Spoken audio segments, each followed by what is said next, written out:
miskiina hiitee cafayitee maallaqa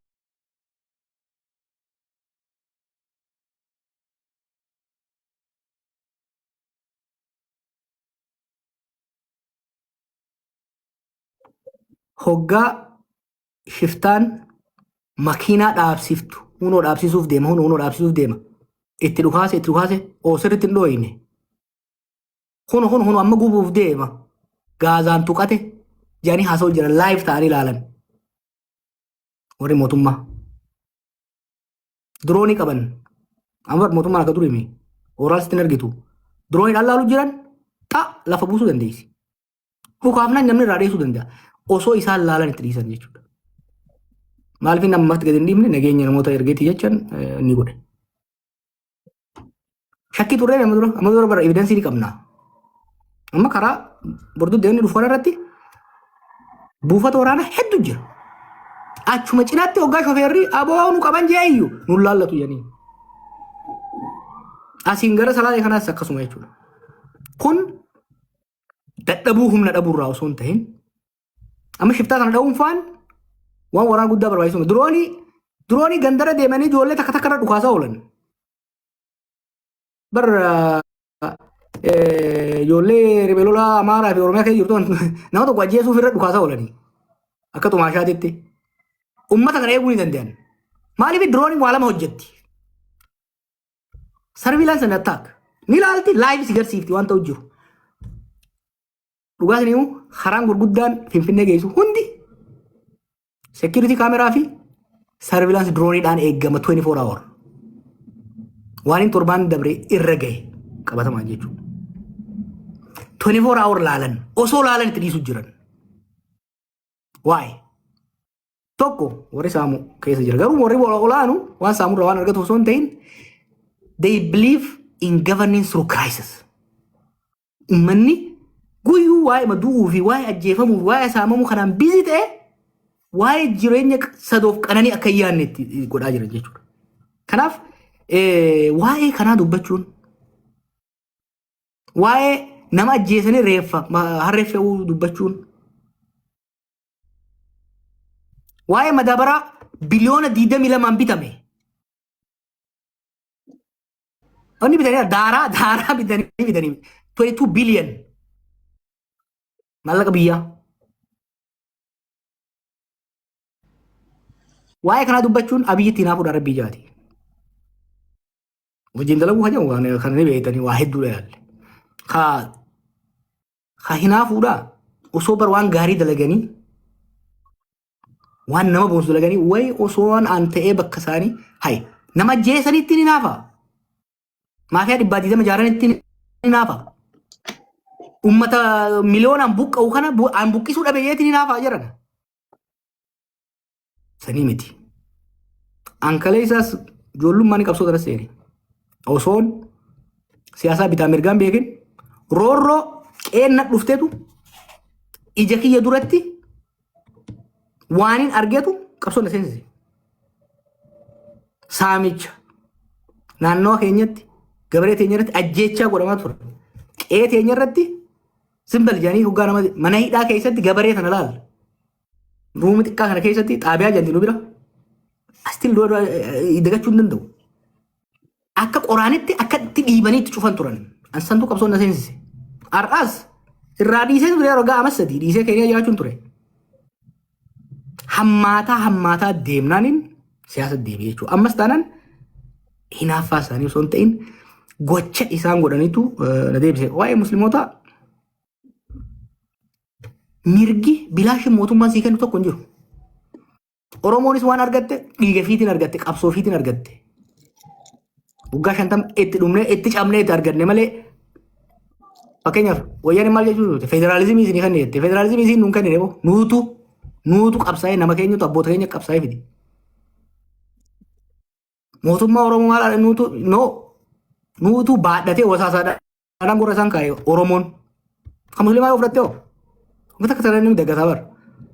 Qabsoo qeerroo ti fakkeenya akka ta'e qabsoo dimsaa chiniisamaa jedhamu. Ka gaafa mallasfaan dhoortoo biyya faranjiitirraa argataniif fayyadamuudhaaf jecha alabash waan jedhamu fidanii dhufan ummanni dideet qabsaa'eet tokkummaa isaa agarsiiseet alabashii sifirraa fincilsiisee dhoorkee mootummaan itti dhufte yoo jara kana yoo kadee bifnuuf taate malee jarri kun ammallee nukaa jedhanii deebisan. Kanaaf sheekonni fi ustaazonni yoo qabsootan keessa jiraachuu baattan afoo hin illaahi. Garuu isiniitu isin jechuun jarbar ustaazotaan isa koreen 17 kadhaqee achi keessa qabsaa'e. Jummaa waltajjii mormiititti jijjiirameetii warqa dhufe. Kadhaan kan dhufe hin jiru mirgi. Mootummaan abadan mootummaan takka kadhaan waan namaan gootu. Ta arganneef alhamdulillah jedhanii ta bira gaafachuudha gaafata mootummaan. Amma booda immoo kana booda wanni nama deebisu illee hin jiru. Ustaazonni hedduu yaalan sheekonni gurguddaan anaaf abiyyi yeroo hedduu waliif fidan beeka. Yaalan dhugaa wanni gochuudhaaf. Wanni isaan jaanis ni beeka. Manguddoonis abbootiin gadaas sheekonnis keessonnis hedduudha yaalan dhugaadha. Nagaa biyyaa waan barbaadaniif. Kabajaan qabaaf yaalii isaanii saniif. Wanni hin taane garuu isinitti hima. Zulmii osoo argan. Zulmii osoo argan. Nama akkana buqqa osoo argan. Shofeera miskiina garaa goggoifatee halkan san keessa. Karaa karoonni kanaan dhufan ammallee karaa tokko jira karaa baddee isa irraa akka dhufu karaa caccabaa tokko san keessa deemee namni dhufa. Ittiin sanillee itti cufuun oolle amma. Halkan saniin hirriba dhabanii dhufan. Sanuma irratti haawanii uummata fixaa jiran. Karaa san irratti amma laal. Ifiifuu karaa san irra deemuun du'a beeke. Asuusu ari'a. Uummata kanaaf dubbachuuni laal. Mootummaa waan nu gooteef nu godhallee ajaan galatoomi. Garuu immoo boona mana ajjeesin ajjeesu irraa dhoorki. Saamichi amma godhamu kunoo. Ka dukkaana irra deemanii akka shiftaatti milishaa fi kaabineen namarraa guurtu boo hayxitee tana haqa namatti hin dabrin namaan jechuun tun waanuma warra sheekotaaf qeessota irraa eeggamudha jechuudha. Kana egaa ayyee. Oke, monitorri mana nama mbusina seera maleedha galatoma itti fufaa. Oke. Galatoma ulfaadha. Ijoolleen monitora qabdan. Neetworkii keetti natti fakkaata. I think hawaasni keenya kabajamaan uummanni bal'aan namoonni 86 wal geettanii abbaa qeerrootiif qarree dhageeffataa jirtan galatoma ulfaadha isiniin jenna.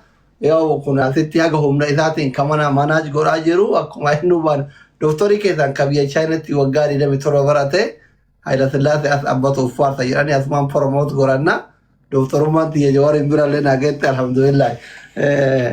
Galatoomaa ulfaadha namoonni as jirtan hundi keessanuu galatoomaa asumaan manni kun mana abbaa qeerroof qarreetti mana dhuunfatii miti waan ta'eef hundi keessan fooloo godhaa warri kanaa galiituu miskiinni akka kennaa namoonni waan beekne kun miliyoona ol qabanii abbaa nama hunda abbaa oromoo hunda abbaa oromoof oromiyaa fooloo godhaa miliyoona akka galchitan abdii qabna galatoomaa ulfaadhaa namoota carraa hin argatin keessa Oro 86 garuu areeda isaan ture sin Abu Sabraddiin dura carraa kennaa hin dheeresina daawwaa keessachi seentanii jechumaa fi namoota baay'ee jala kana Jawaariin gaafii gaafachuu barbaada.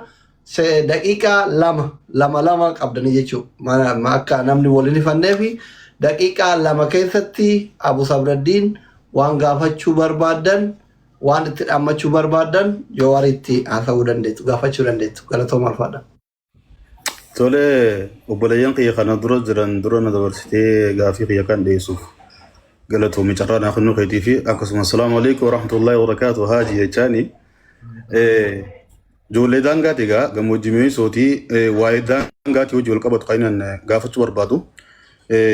Daangaa keessattuu baabbilee irraa mi'eessoo bordoddeen lafti naannoo Oromiyaa keessa jiru aanaa mi'eessoo irratti jalatti bordoddee gaafa mi'eessoo jala jirtutti magaaluma Oromiyaa daangaan kun yeroo hedduu itti beellamaa ture itti haasawamaa ture. Ammallee saamichi daangaa sanii hin dhaabbanne takka kana lammaffaa ajjechaan daangaadhaa kuni yeroo hundaa'u akkuma itti fufetti jira. Furmaanni waan kanaa yoo maal tahaa akka keetitti tokko kana lammaffaa dhugumatti Itoophiyaa keessatti gareen waan amma sooshaal miidiyaa irra dhiyeenya kana waan deemaa jiru akkuma yaadatti kan nuti barbaadeeti wanni Somaaliyaa keessatti eegaa turre san Itoophiyaa keessa dhuguma ni jira. wanti kun gochoonni kanaa kun amantii fi saba amantiidhaan walitti hin buusuu kanarratti illee akka yaada nu kennutu barbaada. Sadaffaa ammoo dhuguma qabsoon gartee uummata islaamaa sheekota gartee qabsoo qeerroo dura ture ni dhalchite jechuudha achi as dhufa. Yeroo gartee mootummaa kanaa keessatti uummanni islaamaa illee hanga takka mirga silaa isaanii malu san harkatee jira. Uumamaan qabnu san mirkaneeffate qabsoo isaatiin. Ambi gartee osoo silaa gartee walitti dhufanii mariin godhame yoo hajja'u san asliin kaasee jira galatooma. Ayyee galatoomi. Koi Jar, so deebifnee orroo itti aansi namoonni yaada kannate saniif hin gabbu'e nama jalaayi namoonni akka yaada harkataniif murtii fi sheekaa sanaa gabbuuse sheekaa billee jechuu barbaadeeti warra carraa akka harkannuu fi waliin sodaatinaadha. Gaafii namni akka gaafatu Aslii fi Hamzaa mana akkasii keessummeessa orroon itti haafuku walirratti deebisa. Orroo itti fufi. Warri carraa kana nuu kennitanillee Jawaarilleen asirratti argamu feetii hedduu itti gammadee jira. Waan kana yeroo hedduu dura yaadaa turre akka ati asirra dhuftu sagaleen uummataa guddaan as gubbaa jira. Matti gaafii kiyya seena gaafii gaafii. Sagaleen kee hedduun dhagamu Oroo. Anillee gaafii haga afurii takka qaba amma dhagama Asli. Eesin dhagaa. Gaafii afuriin qaba. Tokkoffaa waan ideoloojii qabsoo Oromoo keessa jiru kana ilaallata. Akkuma beekamu ideoloojiin lamaa tokko yeroo hedduu hayyoota kennallee gargar baasee jira jedheeti ani yaadu. Tokko waan Itoophiyaa dimokiraatimsinaa jedhuu fi akkasuma warra biyya walaba taate ijaaranna Oromiyaa jedhu jidduutti wanni kun ideoloojiin kun haga yoom cinama walii osoo deemu osoo kiliiris hin taane osoo walis hin cabsine akkanatti goolii dhumaarra yoo geenne qabsoo uummata kanaa cabsaa jira yeroo hedduu wanti kun yoom hiikkata. Tokko namoota Itoophiyaa dimokiraatimsinee tasabaaf sablammii taatu ijaarra jedhu keessaa atillee nama hangafa.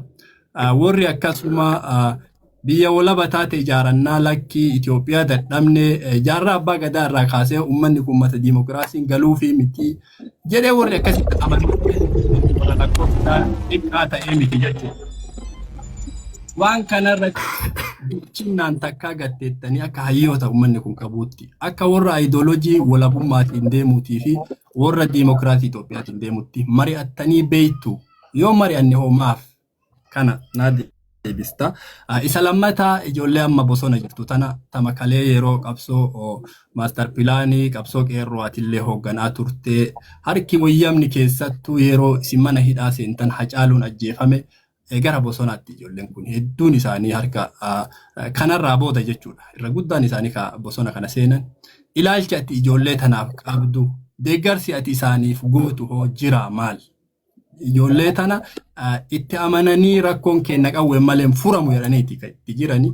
Akkasumas dogoggora isaan qabanis yoo jiraate gorsaa jabina isaan qaban jabeessaa wanni ati qarqaraa jirtu jira waan jedhu ka itti aanu ammootu hoogganaa qabsoo qeerroolee jechuun ni dandeenya. Hoogganaa OPDO duraanii obbo Lammaa Magarsaa irratti waan dubbatte qabda gaafa inni aangoo dabarsee Abiyyiif kennu. Tana dabarsee kenninaan carraan siyaasa isaa asirra dhumata jettee jirta. Akkuma jette san siyaasni carraan isaa dhumatee cal'ise moo Lammaan rakkoo biyya kanarratti uummata kanarratti deemaa jiru kana arguu dadhabee haga ammaa waan tokko osoo hin dubbanne taa'amu. Waan inni karaa garaa jalaatiin hojjetutu jira. Waan jedhu isin lammataa akka yaadaattis si kaasu TikTok kanarratti dhaloota hedduutu asirra jira argaa jirta. Ijoollee beekamtii hedduu qabanitu asirra illee jira argaa jirta. Dhaloonni kun siyaasaafis ta'u hawaasummaadhaaf namoota akka kan keetii kanarraa leenjii isaan barbaachisa jedhee yaada. Waan hin taane irratti yeroo isaanii warri dabarsan lakkoofsa hagana jedhamee himamuu miti. Dhaloota kanaaf akka nama waan hedduu hubatee waan hedduu qabee deemuunitti guyyaa tokkos taatu sa'a tokkos taatu osoo waqtii nuu kennite bifa leenjiitiin miidiyaa kanarratti dhaloonni kun akka tartiiba tokkotti deebi'ee gara tokkoon luunca'ee hawaasummaa irratti barnoota irratti yeroo isaanii